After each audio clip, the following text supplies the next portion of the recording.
prototypes et de grand tourisme sur 3, 2, 1, moteur. 1989, le UP Championnat Groupe C bat son plein.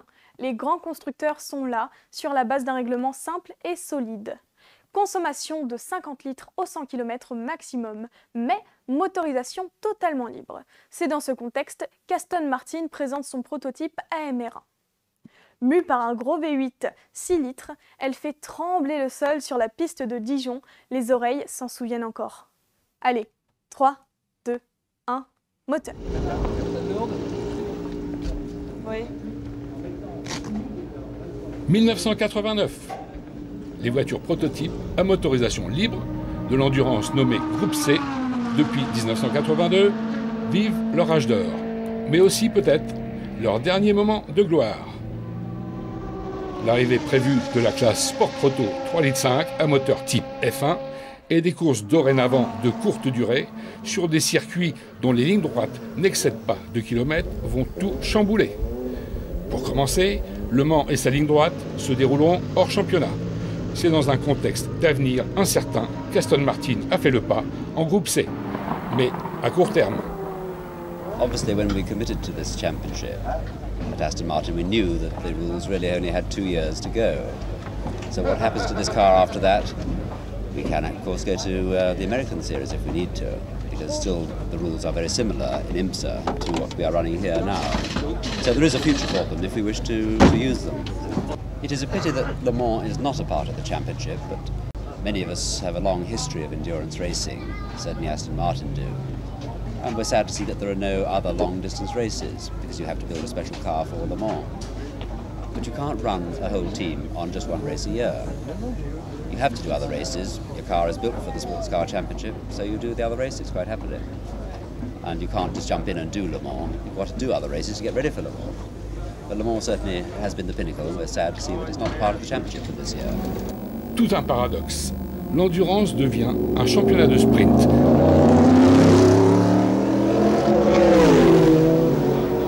Galop d'essai pour les MR1 sur les bosses de Dijon.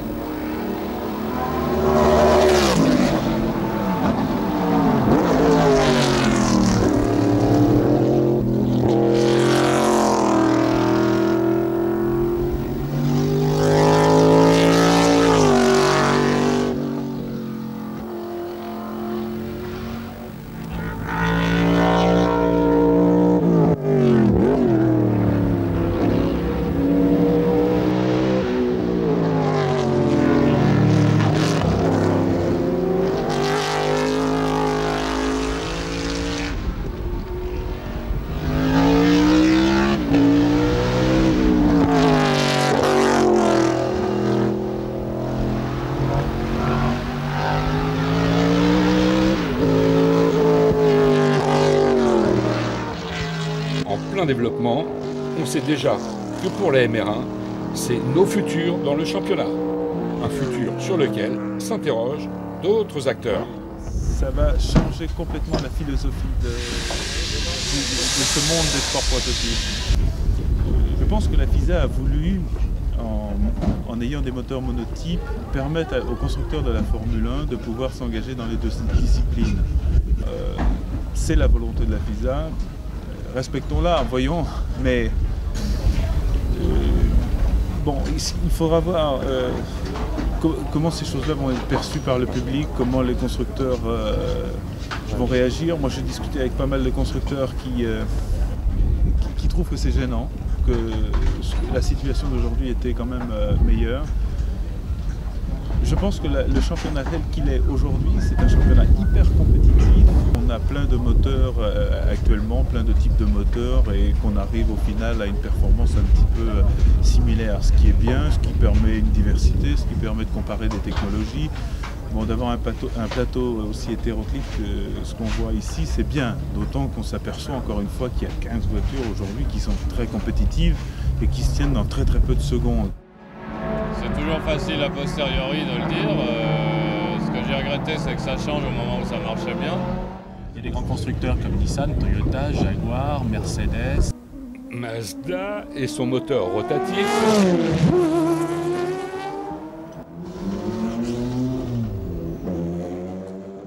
des Porsche, voire Lancia, et donc Aston Martin. De quoi évidemment attirer les promoteurs de la F1, en mal de grands constructeurs.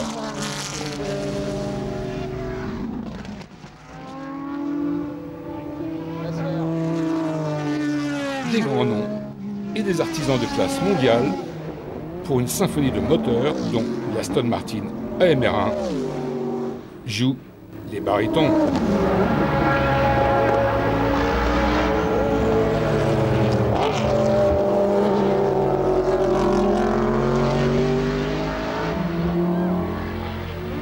We are not building a car for the next championship, and that probably isn't the case. We decided to build a car with this engine because it's Aston's road car engine. It's the engine that's going in the new Virage, and it's always been the reason for motor racing to develop.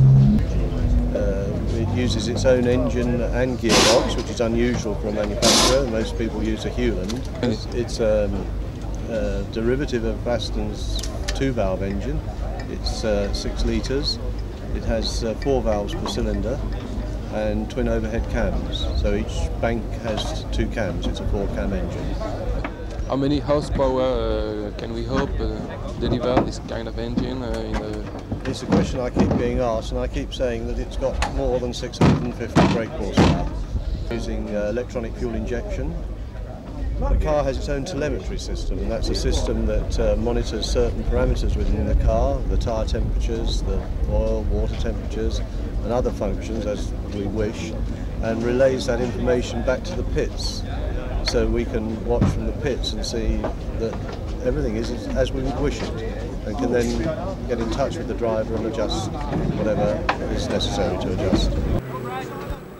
Et oui, fin des années 80, nous vivons alors les débuts de la télémétrie.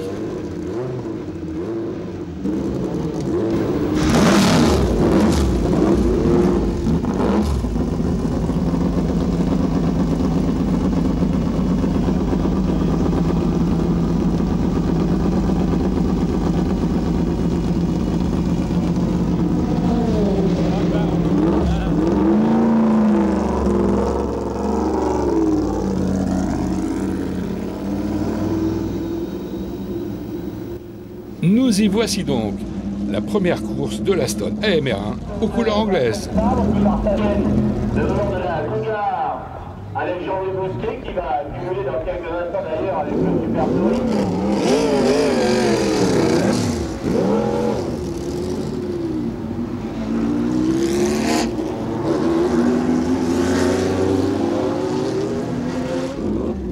Équipage, David Leslie, Brian Redman. Le tracé dénivelé de Dijon est un circuit de montagne russe pour des puissances difficiles à exploiter, avec des virages délicats en bosse, en creux, en dévers. Courir à Dijon est une première pour les puissantes groupes C. Ce sont des très bonnes voitures de course qui ont une très grosse charge aérodynamique et qui sont très puissantes et en même temps très lourdes. Alors c'est sûr, ça accélère beaucoup, il faut contrôler, donc ça demande des freinages grâce à cette charge aérodynamique importante très tard. C'est un circuit très physique et très rapide, donc il demande beaucoup de stress à la voiture. La voiture elle est pneumatique et les pilotes aussi sont... C'est très difficile de rouler vite pendant longtemps ici, parce que c'est physiquement très dur.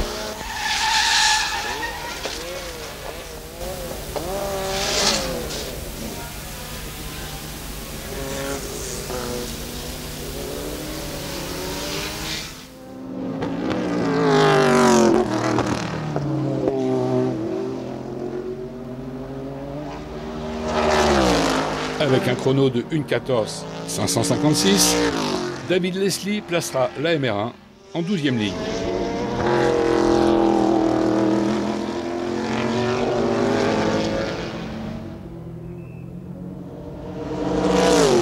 Sauber Mercedes affiche sa forme de favori. Avec le premier et troisième temps, c'est Schlesser qui signe la pole en 1:07.275 à 203 km/h de moyenne. Un temps à rapprocher à 2 secondes du record F1 de l'époque. Le record de la piste ici sur le circuit de Dijon-Polois, le 1:39. 05 257. 1 05 257. Alors que Une grille forte de 39 machines du groupe C pour l'Aston en milieu de paquet.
Un train régulier, observé au fur et à mesure des relais pour cette machine principalement à la lutte avec les Porsche privés, dont les moteurs turbo ne peuvent délivrer leur full puissance.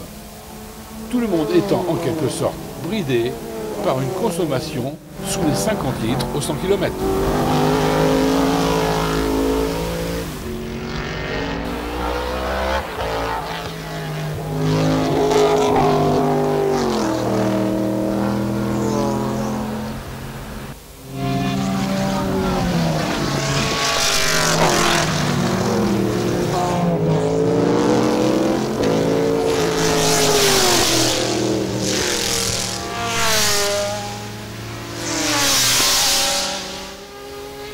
Elle tombera, presque en panne d'essence, avant son dernier ravitaillement.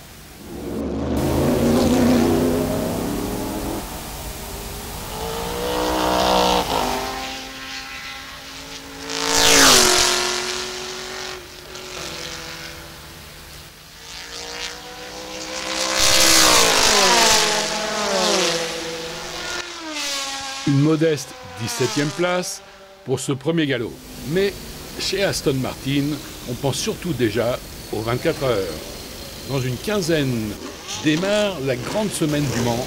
Il faudra être prêt.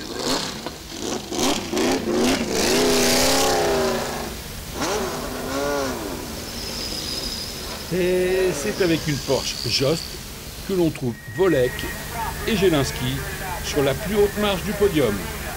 Des lauriers bien symboliques, puisque ce sera ici la dernière victoire de la Porsche 962 en championnat du monde.